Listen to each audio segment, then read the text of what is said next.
that was just kind of dope because I think you're from Houston, right? Yeah. So we're from the same city. Yeah. And I don't think cross paths before like that project. So I think that it's just dope to think, you know, you grew up in the same city, you kind of are passionate about similar things, but then the paths don't cross until we're doing this sort of creative project. A lot of amazing creatives out of Houston who now that we're doing things, like we kind of see each other either from a distance or like we kind of connecting. That's how it was for me with I mean, I grew up with like Jamar Williams, Jamila Glass. Jamila connected me to Justin Simeon. I ended up doing the Dear White People movie poster. That's right. And just like a lot of Houston connections. Yeah.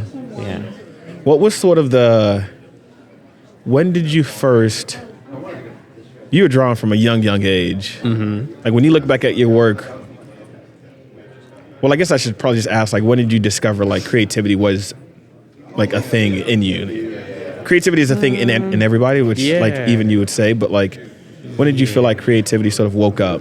I always tell students, like, I mean, when I was in even like elementary school, there was a time when like there was an assignment for the whole class of like, okay, find an image in this magazine and then cut it in half, and then you have to like redraw the rest of the image.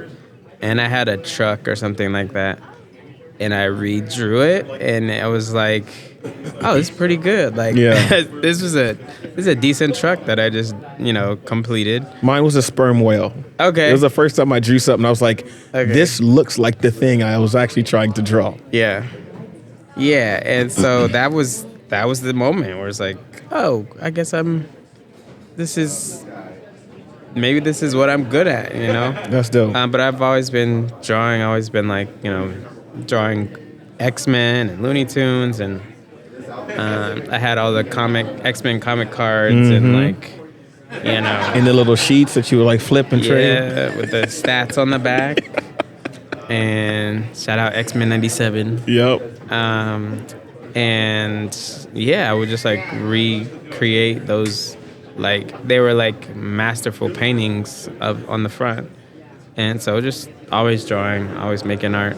And then, if we could fast forward real quick, I ended up going to architecture school. So I, middle school, high school art classes, that was my whole, art education, Yeah. What was art? How did art school?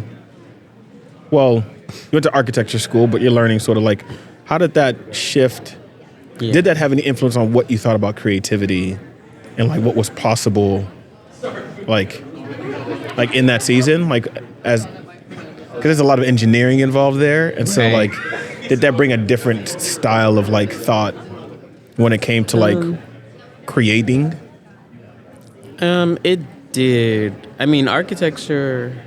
Well, first I realized at some point late in the game that I was like, it was really a lot of my art skills that was helping propel me through architecture school and being able to visualize, what I was trying to design, and, early years of architecture school. So it's like not really understanding the structural, mechanical, all the engineering. But being able to visualize. But at the same time, architecture just helps you. The schooling of architecture helps you understand how people flow through spaces. How it's really like a study of people in a way, just as much as a study of the buildings or whatever spaces people are in.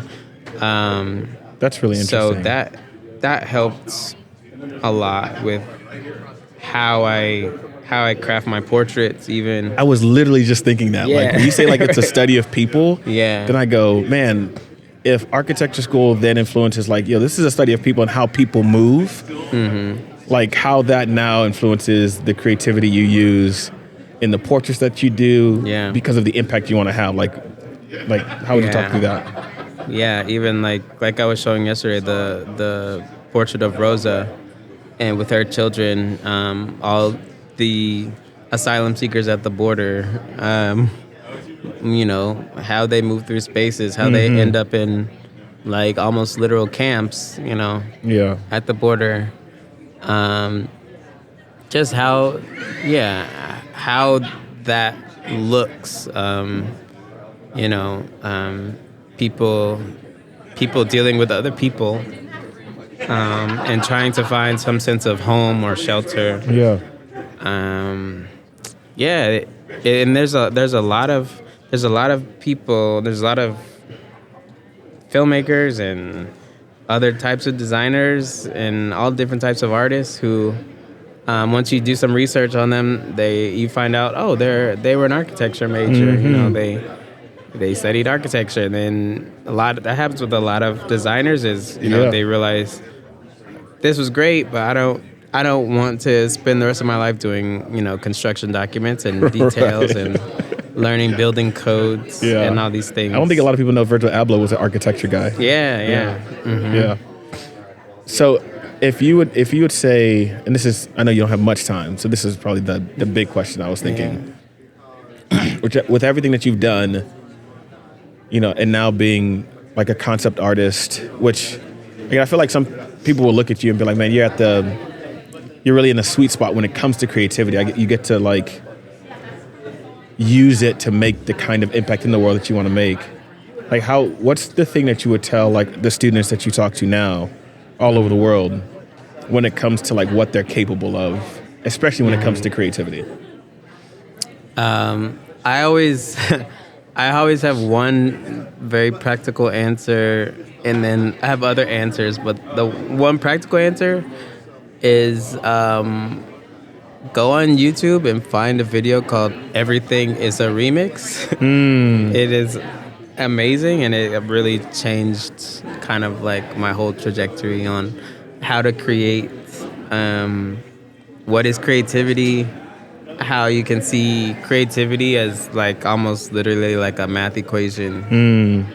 And then once you understand that, then you can be creative every day and make amazing things all the time, because it really is just, you're just remixing. There's nothing like quote unquote new that can just be spawned out of nothing. Like everybody is taking something from somewhere and then remixing it and turning it into something new.